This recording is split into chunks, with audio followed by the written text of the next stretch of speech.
Well, and the other side of preparation is personal development, and again, there's lots that we can talk about with that. But you know, I'm a marathoner. I train to run marathons, and I don't just kind of show up at the race one day and I run 26.2 miles. I get my body in shape, but I also get my mind in shape to run ultimately that marathon race. And how I get my mind in shape is kind of, I think I can, you know, it's a little train, right, Dale?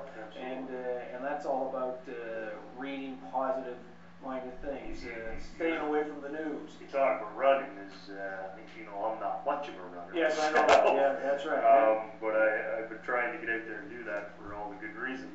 And what happens as soon as you run out there, and it's an interesting correlation between this and the fear of calling people for prospecting, is what happens when I run out of my driveway and start heading down the road is that little guy in your mind says, what are you doing?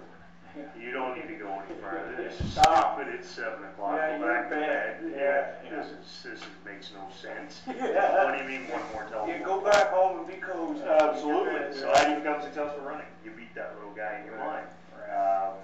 Same thing with prospecting. A lot of people, you know, either have the fear of actually picking up the phone, or they have the fear of having the posture, because it's this little guy in your mind saying you can't do it. And you know, when that's not your personality. This person's going to laugh at you. They're going to have all these questions or whatever. You just got to beat that little person, and you're off and running. You'll be all set. Well, you know, so we've talked about those are just a couple of ways you prepare to get the right posture, and again, we'll talk hopefully in another audio about how to get that mindset that's powerful and keep it. The other element that's critical to remember is that and it's just why you want the posture, and is because most people want to be associated with people before they want to be associated with a business. And I don't know if you remember the last opportunity that we went just gangbusters with, and actually we're still with that same opportunity now. I remember our first 2 weeks, you know, we didn't hardly know anything about the business. And we just went at it, and I think we enrolled like 25 to 28 people in 2 weeks. Yep.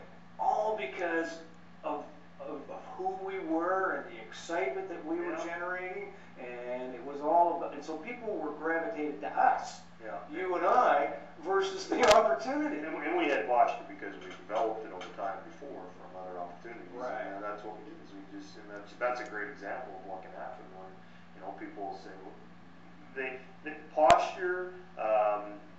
When people see posture, they relate that to success. Right. You know what I mean? They say this person is a go-getter. Right. You know, they're going to make things happen. Right. Okay. Versus, oh, please join my business. Yeah. You know, and coming across weak. Yeah. And anyone can develop that posture. I mean, it's something we developed over time. We didn't have that starting out, and that's why we had that success. You know, what you're referring to is because you know, people were like, you know, these guys obviously are onto something here, and I got to listen to these guys. Versus if we hadn't gone to those same people who joined, and you know, we pulled that old, I think this might work, and you know, you have half an hour I could talk to you and share. You know, it's just a total different view. You know, it's a total different approach. It's the difference between success and failure in this industry. Right. Yeah. But you can make the same comparison to your spouse. Do you want a weak spouse or do you want a strong spouse? Absolutely. And people are attracted to you know, the strong personality. This is an attraction business. Right. You know, and there's just something deep down in people, and they're attracted to success, and they hear it in your voice. Right. It's just something, and it's just good. Anybody can develop. I'm a firm believer in that. You don't have to, and posture will come across differently, you know, for different people. Right. Obviously, you don't have to mimic my voice or your voice. It's, you know, your posture. It'll come across in confidence, and you know, that's developed over time. And so, I think the main message of that we wanted to get across here in this recording is to make people aware of how you need to be when you're prospecting your leads, and when you're calling your leads. And it's as we talked about, it's to give yourself permission to be Bill Gates. You know what I mean? And to understand you're not chasing these people; they're coming to you. You're interviewing them to see if they're worth your time, because you're going to invest a lot of time and money into them. So don't be weak, don't be out there, begging people to join, and don't be a salesperson explaining. That's definitely something, do not try to sell this opportunity, your opportunity to people.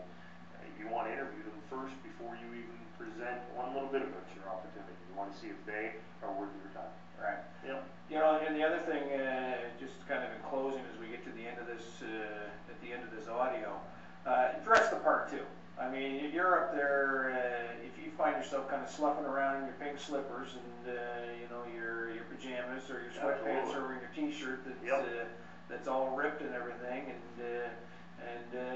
you're not looking like you're in business for the day or the hour. Even if you don't see anybody, we're talking about on the phone. I'm talking about on the phone. Dressing how you feel is a big deal in how you'll come across. Absolutely. Yeah. Absolutely. I've heard trainers talk about make sure you're smiling while you're on the phone. Yeah, I've heard trainers say they've got a mirror in front of themselves while they're talking to somebody on the phone, and the way that the look is on the face, that's how you're being portrayed. How you're coming across. But your image is huge, and that comes down to, that's a big posture issue, is how you feel about yourself. Right. And that comes down, we're talking about running, that comes down to just in personal development, talking about that comes down to exercise, personal development.